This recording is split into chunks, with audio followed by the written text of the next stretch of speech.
آپ کو کچھ ہول پڑے گا، آپ کے دل کو کچھ ہوگا کہ اتنی سی جگہ کے اندر لاکھوں سال اس بندے کو ہم ڈالنے کے لیے پتہ نہیں کتنے سالوں بعد اللہ نے اٹھانا ہے، جتنے بھی قیامت کے دن باقی ہیں تب تک اس نے اتنی سی جگہ میں رہنا ہے۔ اس قبر کے اندر بھی جو ہے نا گرمی کو صدقہ بچاتا ہے، حتیٰ کہ صدقہ بھی جس طرح سورۃ ملک کی حدیث ہے نا کہ مرغی جس طرح اپنے چوزوں کو اپنی لپیٹ میں لے لیتی ہے، سورہ ملک اسی طرح میت کو اپنی لپیٹ میں لے لیتی ہے۔ اسی طرح صدقہ جو اللہ کے راستے میں کیا جاتا ہے، جب قبر کے اندر کوئی عذاب آنے لگتا ہے وہ عذاب کے سامنے آ کے کھڑا ہو جاتا ہے، بچھو آئے سانپ آئے اس کے سامنے آ کے کھڑا ہو جاتا ہے اور اس کو کہتا ہے کہ یہ بندہ اللہ کے راستے میں مجھے خرچ کر چکا ہے، میں تجھے اس کو ڈسنے کی اجازت نہیں دوں گا۔ نبی کریم صلی اللہ علیہ وسلم کی ایک حدیث آپ کے سامنے جمعے میں رکھی تھی، داؤ مرضاکم بالصدقہ، کہ اپنے مریضوں کا علاج بھی صدقے سے کیا کرو۔ یہاں پہ عالم عرب کا ایک مشہور واقعہ ذہن میں آتا ہے، یہ ویسے تو حدیث ہے کہ جس بیماری کا علاج طب کے اندر موجود نہ رہے، روحانی طور پہ اللہ کے کلام میں شفا ہے، شہد میں، کلونجی میں، زیتون کے تیل میں، انجیر میں، آپ کو شفا نہیں مل رہی، اب کیا کیا جائے؟ اب صدقہ کیا جائے۔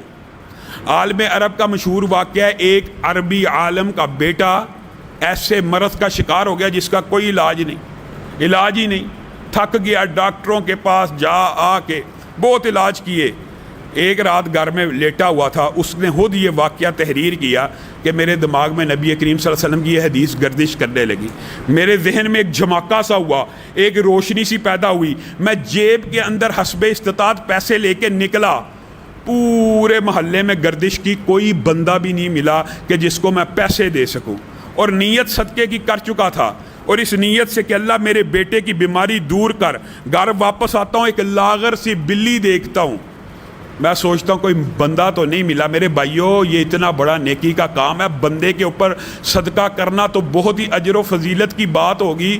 آپ دیکھیے ایک جانور بلی ہے، اس کو اس نے دودھ پلایا، کہتا ہے دودھ پلانے کے بعد میں سو گیا، میں نے خواب دیکھی کہ ایک کوا میرے بچے کے سر کے اوپر چونچے مار رہا ہے، اس کے اوپر حملہ کر رہا ہے۔ اچانک وہی بلی جس کو میں نے دودھ پلایا تھا وہ آئی، کوے کے اوپر حملہ کیا اور اس کو کھا لیا۔ کہتے میں اٹھا، میں صبح اپنے بچے کو لے کر دوبارہ طبیبوں کے پاس گیا، وہ بچہ جو ایک رات پہلے ڈاکٹر جواب دے چکے تھے، جب اس کا دوبارہ ٹیسٹ کرایا گیا اس کا کینسر ختم ہو گیا۔ صرف ایک بلی کو دودھ پلانے سے اتنا بڑا موذی مرض اگر ختم ہو جاتا ہے۔ آپ نے وہ حدیث نہیں پڑھی کہ ایک آدمی، اور ایک طوائفہ کے بارے میں بھی حدیث موجود ہے، دونوں حدیثیں صحیح ہیں، ایک آدمی ایک کنویں میں اترا، باہر نکلا، کیا دیکھتا ہے؟ ایک کتا پیاس سے زبان باہر نکالے بیٹھا۔ بتائیے کتا جس کو گھر میں رکھنے سے ہر روز ایک رات نیکیاں ختم ہو جاتی ہیں، نبی کریم نے حفاظت اور شکار کے علاوہ رکھنے کی اجازت نہیں دی، جو رکھتا ہے اس کے نامہ اعمال سے نیکیاں کٹ رہی ہیں۔ اس جانور کو باہر نکلا کہ یہ بھی اللہ کی مخلوق ہے، اپنے موضع میں پانی پلایا، نبی کریم نے کہا اللہ نے اس کا یہ عمل قبول کیا اور اس عمل کی وجہ سے اللہ جنت میں داخل کر دے گا۔ اسی پر بس نہیں، ایک طوائفہ کے بارے میں بھی یہی حدیث موجود ہے کہ برائی کرتی تھی، برا کام کرتی تھی، لیکن ایک دن کیا دیکھا؟ ایک کتا پیاس کے مارے مرنے کے قریب ہے، اس کو جا کے پانی پلایا، اللہ اس کی توبہ اور کتے کو پانی پلانے کی وجہ سے اس کو معاف کر دے گا۔ میرے بھائیوں، یہ اتنا بڑا نیکی کا کام ہے، ہم نے اس کو بڑا معمولی سمجھا ہوا ہے۔ نبی کریم صلی اللہ علیہ وسلم کی ایک حدیث کی طرف اگر آپ غور کریں نا، آپ کو اس کی اہمیت کا اندازہ ہو جائے۔ اس حدیث کے اندر زنا کی قباحت کی بھی بہت بڑی بات ہے، اور بڑی دردناک بات اس حدیث میں موجود ہے۔ بے حیائی کے کام کے حوالے سے بھی نبی کریم صلی اللہ علیہ وسلم نے ارشاد فرمایا، ایک عابد زاہد ہوا کرتا تھا، عابد اور زاہد ہوا کرتا تھا، وہ اللہ کی بارگاہ میں 60 برس عبادت کرتا رہا، 60 ایئرز، جتنی امت کی کل زندگی نہیں، بچپن نکال دیا جائے، بڑھاپا نکال دیا جائے، بیماری کے ایام نکال دیے جائیں، آپ جانتے ہیں امت محمدیہ صلی اللہ علیہ وسلم کی کل عمر 62-63 برس کے قریب ہے، 60 برس ہے۔ وہ بنی اسرائیل کا عابد 60 سال صرف اللہ کی عبادت میں گزار چکا ہے، اور عبادت کر کے باہر نکلتا ہے، شیطان کس طرح پھر اللہ کے عابدوں اور زاہدوں کے اوپر حملہ کرتا ہے۔ 60 برس کا اعتکاف کر کے باہر آیا، ایک خوبصورت عورت کی شکل میں مزین راستہ پراستہ کر کے اس کے سامنے آ گئی، عابد کو برائی کی دعوت دے دی، عابد بہک گیا، عابد نے اس کے ساتھ برائی کر لی، برائی کرنے کے بعد نادم ہوا، سوچنے لگا 60 برس عبادت کر کے اعتکاف توڑا، پہلے ہی لمحے میں برائی ہوگی۔ ایک فقیر آیا، اس نے کہا ہے کچھ کھانے کے لیے؟ اس کے پاس روٹی کا ایک ٹکڑا تھا، اس نے کہا میں نے کیا کھانی ہے، دل بوجھل ہے، میں اپنے اللہ سے رجوع کروں گا، یہ روٹی تو ہی کھا لے۔ روٹی کا ٹکڑا اس کو دیا، ادھر سے یہ انسان کی موت اور زندگی کا کیا پتہ، ہم وائرس سے ڈرتے ہیں، یہ صحت مند بالکل صحیح سلامت انسان، موت کا فرشتہ آ گیا، روح کو قبض کر لیا گیا اسی لمحے میں۔ نبی کریم صلی اللہ علیہ وسلم نے فرمایا کل قیامت کا دن ہوگا، اس بندے کے نامہ اعمال کو تولا جائے گا، 60 برس کی عبادت کو ایک پلڑے میں ڈال دیا جائے گا اور ایک وقت کی برائی کو ایک پلڑے میں ڈالا جائے گا۔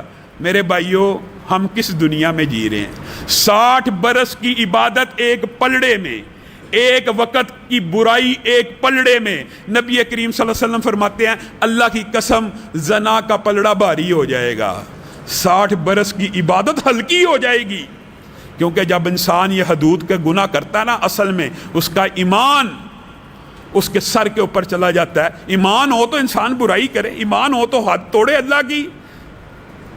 پھر نبی کریم صلی اللہ علیہ وسلم نے کہا عابد تھا، دل میں توبہ کا خیال تو آیا تھا اور ایک نیکی کا عمل مرنے سے پہلے کر گیا، کون سا؟ نبی کریم نے فرمایا ایک آدھی روٹی کا ٹکڑا جو اس نے اس فقیر کو دیا تھا اس کے نیکیوں کے پلڑے میں ڈال دیا جائے گا۔ جب وہ پلڑے میں ڈالا جائے گا زنا کا پلڑا ہلکا ہو جائے گا۔ ہم نے صدقے کو کیا سمجھا ہوا؟ عبداللہ ابن جعفر بیان کرتے ہیں لوگ ایسے ایسے صحیح گزرے ہیں اور ہم تو آزاد ہیں، اللہ تعالیٰ نے استطاعت بھی دی ہے، توفیق بھی دی ہے۔ عبداللہ ابن جعفر رحمہ اللہ بہت بڑے فیاض صحیح گزرے ہیں، طالب علم جانتے ہیں ان کے واقعات صحابت کے۔ کہتے ہیں میں ایک جگہ سے گزرا، ایک غلام تھا، غلام آزاد نہیں، غلام جن کو اس دور میں صرف جینے کے لیے روٹی ملا کرتی تھی، بس باغ میں کام کر رہا ہے، اس کے مالک کا بیٹا 2 روٹیاں لے کے اس کے پاس آیا ہے۔ کہتے ہیں میں ماجرا دیکھ رہا ہوں، اس غلام نے روٹی کی طرف نظر بھی نہیں اٹھائی، پکڑ لی، اپنے کام میں مشغول ہو گیا۔ ایک کتا وہی جانور جس کو گھر میں رکھنا بھی حرام ہے، وہ اس کے پاس آیا، غلام نے نظر اٹھائی، روٹی کا ایک ٹکڑا پھینک دیا، کتے نے وہ کھا لیا۔ تھوڑی دیر بعد پھر واپس آیا، کہتے ہیں غلام نے پھر اس کی طرف نظر اٹھائی، دوسری روٹی بھی اس کو دے دی۔ کہا عبداللہ ابن جعفر حیران رہ گیا کہ میری فیاضی اور صحابت کے بارے میں لوگ کس سے کہانیاں بناتے ہیں، یہ غلام تو مجھ سے بھی زیادہ صحیح ہے، روٹی ملی اجرت میں، وہ بھی دونوں کی دونوں ایک جانور کو ڈال دی۔ اس سے جا کے پوچھا غلام سے آپ نے ایسا کیوں کیا ہے؟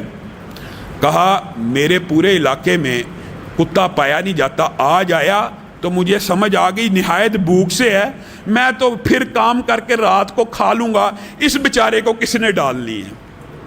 عبداللہ ابن جعفر کہتے ہیں اس کا یہ جملہ میرے دل میں ایسا پوست ہوا، میں نے اسے بے شمار مہنگی قیمت میں خرید کے اس عمل کی وجہ سے آزاد کر دیا۔ جو بندہ صدقہ کرتا ہے نا، اللہ دنیا کے اندر بھی اس کو بدلہ دیتا ہے، آخرت میں بھی۔ یہ غلام حاتم طائی کا واقعہ مشہور، یہ ایسے صحیح عربی گزرے ہیں۔ حاتم طائی کہتا ہے میں نے اس سے پوچھا گیا کہ کیا تو نے اپنے سے زیادہ صحیح کوئی دیکھا؟ کہا ہاں ایک بچہ دیکھا، عرب کا بدو دیہاتی بچہ تھا۔ کیا واقعہ ہوا؟ میں اس کے پاس گیا، وہ بکرے کو ذبح کر کے اس کا مغز پکا کے لایا، میں نے مغز کھا لیا، دماغ کھا لیا، اور میں نے کہا بڑا لذیذ ہے، کیا اور بھی ہے؟ کہتا پھر لے کے آیا، کہتا میں نے 9 بکروں کے مغز کھائے، مجھے کیا پتا بچے کی کیا حالت ہے۔ میں باہر نکلا، سارے علاقے میں 9 جانور پڑے ہیں، وہ سارے کے سارے ذبح ہیں۔ میں نے پوچھا تیرے پاس کتنے جانور تھے؟ کہا کل 9 ہی بکریاں تھیں، 9 کی 9 آپ کو پیش کر دی۔ کیوں پیش کر دی؟ مجھے بتایا کیوں نہیں؟ تیرے پاس استطاعت نہیں۔ کہا آپ کو جو چیز پسند آ رہی تھی آپ مانگ رہے تھے، عربی بدو بچہ، اور میری غیرت نے گوارا نہ کیا میں آپ کو انکار کروں۔ حاتم طائی کہہ رہا ہے کہ میں نے اس سے زیادہ صحیح بچہ نہیں تھا دیکھا، میں نے پھر بھی اس کے اوپر انفاق کیا، 400 اونٹ 400 دینار دیے، لیکن 400 اونٹ اور 400 دینار جس کا کل اثاثہ 9 بکریاں ہوں اور 400 اونٹ اور 400 دینار میرے کل اثاثے کا 1% نہیں بنتا. اصل انفاق تو اس بچے نے کیا. گفتار بھی ہے کردار بھی ہے ہم حق کے علم بردار بھی ہیں اپنوں کے لیے